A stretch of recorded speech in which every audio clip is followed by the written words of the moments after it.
Tested. Hi, I'm Will from Tested. I'm here today to talk about making coffee with the Chemex. The Chemex is a cool, hand-blown, kind of, you know, it's in between a drip and a French press coffee maker. It makes a really tasty, mild cup of coffee. So if you don't like your coffee really strong, like the AeroPress produces, this guy's perfect for you.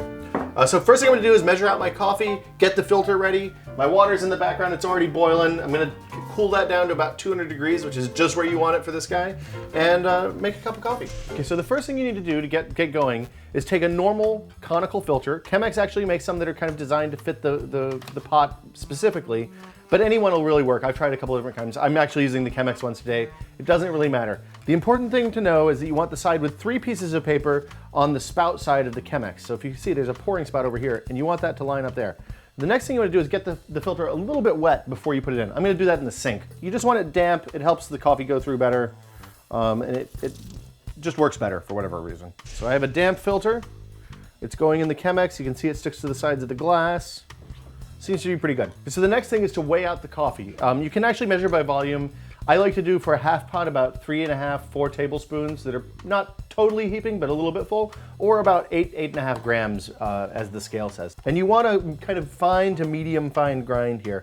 A little bit finer than you would use for a traditional French press, but more fine than you would use for a drip machine. That's probably going to be okay.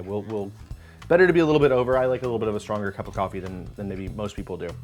Now next, you want to take your water. You'll notice I'm steaming. I don't know if you can see that on the camera, but I'm steaming, but I'm not boiling. So that means I'm about 200 degrees. You want between 190 and 200 degrees. You can actually measure it with a thermometer if you want. It's not strictly necessary, but it does make it a little bit easier and it gives you less chance of messing things up.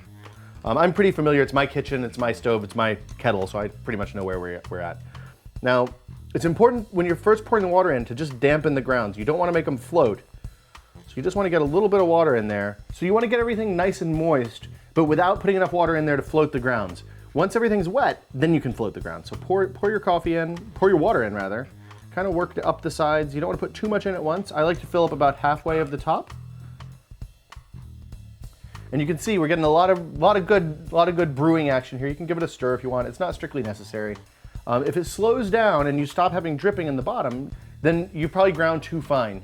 So you want to keep adding water as you go, and as you pour, you should try to knock the coffee down the sides of the filter. I find that works the best. Now, I put enough in here for about half a pot. So when we reach the knob, this little guy on the side of the pot, that's exactly the 3-cup measure. So you'll notice I have the coffee pot on a trivet. When I'm making coffee on the wood table, it's not that big a deal, but if you're making it on granite or metal or anything that's going to conduct heat really well, you want to insulate the pot from the heat conducting surface, or else you'll end up with cold coffee before the brewing is done.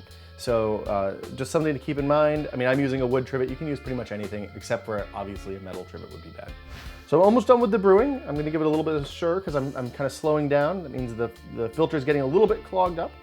Now you can reuse the filters. I can't remember if I've already talked about this or not, but if you want to, you can take the filter out, dump the coffee in the trash, rinse it out and lay it out flat to dry, and then fold it into quarters again and reuse the filter if you want to. A little bit easier on the earth, a little bit easier on the landfill. And the trick with this is to just put enough water in that it doesn't steep for too long, so you get really good flavor without a whole lot of the bitterness and acidity that happens when the water stays for too long. So it's kind of a combination between a French press and a traditional drip maker.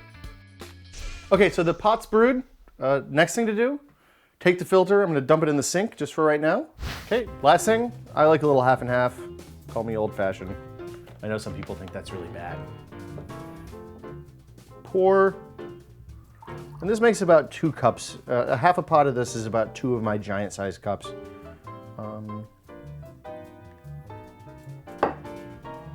See how I did. That's delicious coffee. So for Tested, I'm Will Smith. Thanks for watching. That's how to make a perfect cup of coffee with the Chemex brewer.